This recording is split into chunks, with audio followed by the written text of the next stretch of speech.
दरियाए सिंध मटियारी में 6 लख क्यूसिक पानी के रेले जो गुज़र जारी।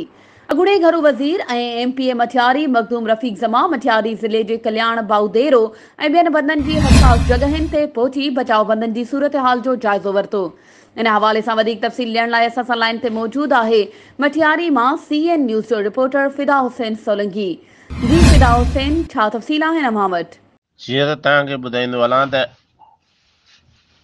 दरियाए सिंध मटियारी में 6 लख क्यूसेक ताईं पाणी जो रेलो गुज़री रहियो आहे। अॻूणो घरू वज़ीर एमपीए मटियारी मखदूम रफ़ीक ज़मा मटियारी ज़िले कल्याण बाउदेरो ॿियनि बंदनि जी हसास जगहनि ते पहुतो ऐं हिन बचाव बंदनि जी सूरत हाल जो जाइज़ो वरितो।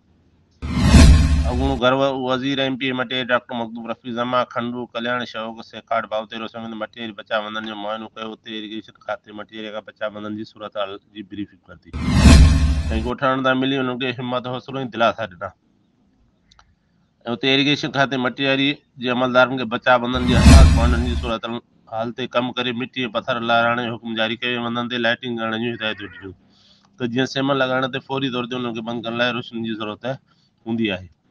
जेकर डॉक्टर मखदूम रफ़ीक ज़मा छंडल मोरीअ जी ताज़ी सूरत हाल मालूम करण लाइ उते पहुतो ऐं इरिगेशन अमले खां ब्रीफिंग वरिती ऐं उते मौजूद हारे नार सियासी समाजी शख्सियतुनि जी महिनत खे साराहियो ऐं खेनि शाबाशी ॾिनी। उन मौक़े ते नवाब मुदस्सिर टालपुर, अमजद बलोच, शमन सेतो ऐं ॿिया सांस गॾु हुआ। जी मेहरबानी फिदा हुसैन तफ़सीलन खां आगाह करण जे लाइ।